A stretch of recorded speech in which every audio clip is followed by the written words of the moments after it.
Hi, Brian. Hey, Meg. Guess what day it is? Today is Fishbowl Day. Fishbowl Day. It is. We have some exciting topics to talk about today.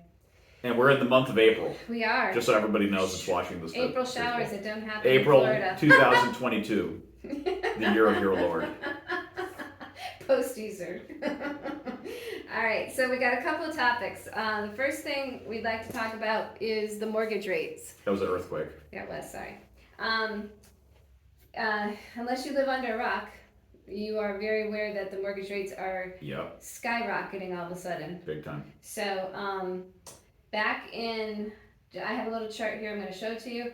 Back in May of last year, they were under 2.5. Holy sugar. And now they're at 5% in April. Let me see. Okay. Because we watch these, but Meg's got this neat chart. If you want this chart, hit us up. We'll send it to you. Right, Meg? That's right. So, okay, what we got here? 5%. Yeah, so back What do the different colored lines mean, Meg? I think 30, 15. Okay, yeah, got it. Yeah, so you have different ones. All right, so, and then, okay, so, oh, wow. God, I didn't realize it was that dramatic. Mm-hmm. So September, so we were under 3% for the majority of 2021. Yep. And then it looks like we started to creep over September, October, and then we just took off from there. So we were under 3% for most of 2021, which, by the way, I'm pretty certain that's the lowest mortgage rate ever in history on a 30-year. And then from October or so, we've gone straight up since then. So we were under 3% then, we're now at 5% right now. Right. It's basically, this chart is, Freddie Mac is saying that the average mortgage rate right now is 5%. So 3 to 5% is a 2% increase, but it's actually a 66% increase, right? Amazing, yes. Almost a double. I mean, we're 2/3 of the way towards a double on interest rates. Yeah. So that means that it's not going to double your payment, but it's going to double the interest rate portion of your payment, roughly speaking, right? That's significant. So in January, it was at, the 30-year was at 3.22. And then last week, on the 14th, they had it at 5%. So January was 3.22? And it's just slowly increased, and then as of March 17th, we went over 4%, and 1 month later, we're at 5%. They want to tamp this down. They just released the recent inflation data, and they say that the inflation rate is now 8.5%. Last month it was 8. The month before that was somewhere around 7. Yep. It's been escalating every single month. This is the highest in 40 years. They've changed the system on it. If they use the original system, this would be the highest ever. It's never been higher. Like in the original system, I think it would be like 12 or 14% or something like that. Yeah. I've read some articles on it. Yeah. So they don't want that inflation. It's too high. And they're going to keep raising these rates until that inflation goes away. And we are like on a steep incline on those rates right now. So crazy. I think it's something everybody wants to keep it. If you're looking to buy a house, this is kind of a blessing and a curse, because a challenge in our market has been our inventory has been super tight. And so it's hard to buy a house because there's no inventory. And this could loosen inventory up, because this could mean that, unfortunately, some buyers out there will not be able to buy anymore. Because any buyer that's right on the line that could just barely qualify, this is kicking them over the line. Correct. You can't qualify with this rate. Correct. So if you have already gotten a pre-approval back in, say, February or March, you probably should talk to your lender again to make sure that your numbers are still each month it's gone up. So 1 month ago it was a little bit lower, 2 months ago it was even lower, et cetera, et cetera. Correct. So, yeah. So it's just insane. So on that topic... Well, let me, real quick, before you change it. So for buyers, it's a blessing and a curse. Yeah. For sellers, it's the same thing. Now, for a lot of people, the challenging part, I think we're going to talk about this in some other topics as well that you had mentioned, but the challenging part is a lot of people have been trapped in their homes because your home's gone up in value. You would love to move, yet you can't, because you can sell your house in a heartbeat. I can, I know. However, buying a house is very challenging right now, right? So this could loosen up the market where that's not so challenging anymore. So that's the good news. Right. Now, the other side of buying is rent. So because everything just No, I'll keep that here. with inflation, I guess rent has decided that they're going to inflate their prices too. So they had a article on WPTV today that Today? Yep. It Wow. was 57% between Miami, Fort Lauderdale, and West Palm. The market is up 57%. We are the highest increase in rent in the country. Did it say what period of time? So let's see here. 57%. Yeah, but Wait. We're the highest in the country? So the study showed median rent in South Florida was just under $3,000 per month in March. That's 57.2 jump from the previous year. And by far 57 for the previous year? And by far the largest percent increase in the nation.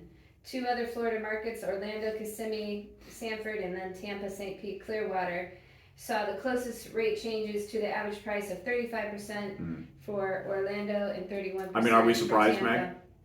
Meg? No, but honestly, I don't know how anyone, if they're not getting paid more in their job, is going to be able to afford rent. You know what I'm saying? It's like that's a challenge. These hand-in-hand things. So here's the scenario, right? So we have clients. Yeah, no, not everybody has the option of keeping their house. Some people are in a situation where they have to sell their homes for various reasons. Little print you can show them. That's just amazing. So they have to sell their house. They go to try to buy a house. That's a difficult proposition. And so what do they say? Well, I'll rent. And then they go to rent, and it's almost worse than the home buying situation. Right. It's more multiple offers, super high rates. Because at the end of the day, the challenge is, as prices go up, rents follow suit, and they did last time too. This time it's much more extreme. This is the most aggressively appreciating real estate market that we've ever had in South Florida by far. 2003, 2, 3, 4, 5 was really good.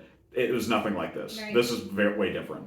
And these rents, yeah, they're crazy. And this, by the way, I think to me one of the first thoughts I have when I think about rents at this level is this is why it's so valuable to own your own home. It sure is. Because how many clients on every side of the spectrum have we had in recent last year or two that have either been a landlord wanting to sell their home, been a landlord wanting to move back into their home, been a tenant in a home where they're getting booted out because the landlord wants to sell it and capture this market or whatever it is, or your rent's going up. Like all of these things are because these people, the tenants do not own the home.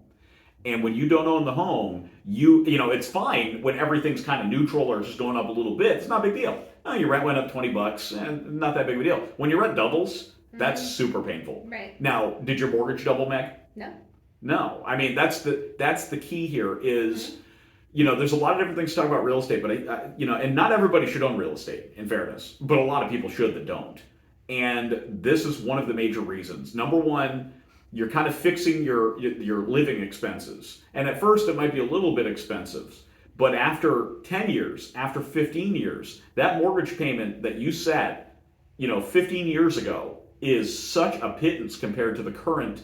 I mean, imagine somebody that bought a house 15 years ago and locked in, you know, a mortgage back then and has been paying the mortgage down for 15 years. I mean, they're looking at $3,000 thinking these people are insane. Yep. I mean, they're paying a fraction of that. Yeah. So I'm just telling anybody out there that's listening to us, if you can hear my voice, this is why you want to own a home. It's very important. Yeah, I mean, people have always thought California was a very expensive place to live. Now we're feeling it, aren't we? We're almost more expensive than they are. They're like just a little bit behind us or a little ahead of us, but it's not much. I mean, to say that is just incredible. Well, it's funny. I know we're on video, so I probably shouldn't tell a long-winded story, so I'll make it short. But a few years ago, we went to California for a Keller Williams training event, Julie, my wife and I. And we went to the Long Beach airport, which is a little airport, and we had to drive, you know, towards the Los Angeles area from there.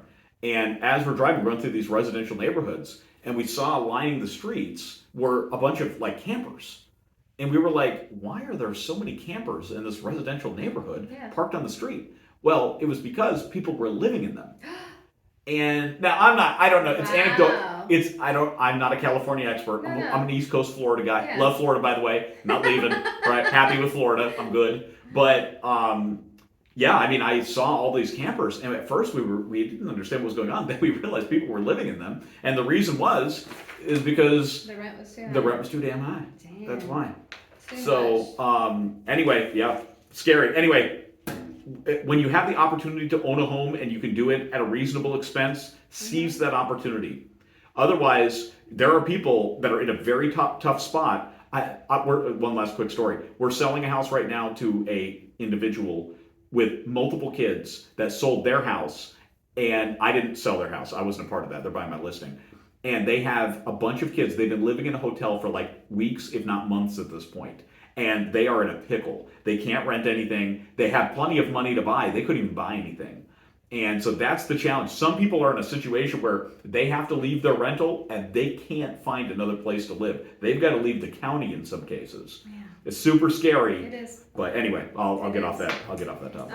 So the next topic we have is we have a investment property in Lake Charleston that we'd like to tell people about. Oh yeah. Well, okay. So this is like, I gotta be a little careful because it's kind of a pocket listing. But we come across these interesting opportunities all the time, and the reason that I hunt them out is because we have like a ton of investors that we are in touch with. They're always looking for opportunities. Right now, anybody that's seen this market knows it's hard to come across good opportunities. Mm-hmm. So when I have and so we have a 3-bedroom in Lake Charleston that it needs work, but we're selling it for when we sell it, it'll be the lowest sale in Lake Charleston probably 6 months or something. So it's going to be an excellent opportunity for an investor. But I also reached out to a lot of people that we know, asking them, do you know anybody who has a home that is not in great condition, that they're thinking they want to sell, but they're worried because they're worried about the value and everything else? This is the best market to do this in because you'll still get amazing money for it. And we have investors that will buy it as is. You don't lift a finger. You don't touch a thing. We've sold many houses in recent history that needed a lot of work. In some cases, the investor barely even looks at the exterior of the house, makes us a cash offer, bam, it's done. And so I don't promote investments a lot to our clientele because a lot of people hire us, they have beautiful homes, and investors aren't really looking for homes in that condition. But if you do have a home that you'd like to sell it, you want to sell it for cash, and not even leave a lot of money on the table, call us, let us know, because we have a lot of opportunities there. So. Excellent. And the last thing today is we went to the gun range yesterday. Oh, goodness. And we made it back. Miss Meg here shot a gun for the first time. Yeah, we're going to have to post that video. Yeah. I got to tell you, Meg, you did great. You did really good. Started with hitting nothing to ended up hitting a body shot, so that was pretty good. That was a blast. Anybody that wants to see a video of Meg shooting her first gun, let us know. Reply to this video, and we will post it. That was awesome. Yeah, you were your first time, and I brought my 15-year-old daughter Sophia, and that was also her first time. We were very careful, of course. We practiced all kinds of gun safety, but it was a blast. And we had our whole team there, and we had a lot of fun. It was really cool. It was very good. Shoot straight in West Palm Beach. Yeah. It was really awesome. Good time. If anyone ever wants to try it, you should. It's one of those experiences you say, check it off your bucket list. Yeah. I went to a gun range and shot a gun. It's very therapeutic. Like you go there and you make loud noises and you put holes and stuff, and it's I don't know, it's fun. Makes you feel better. It does, kind of, a little bit, you know. All right. Well, that's all I have for today. Thank you, Meg. Thank you. Until next time. Bye. Bye.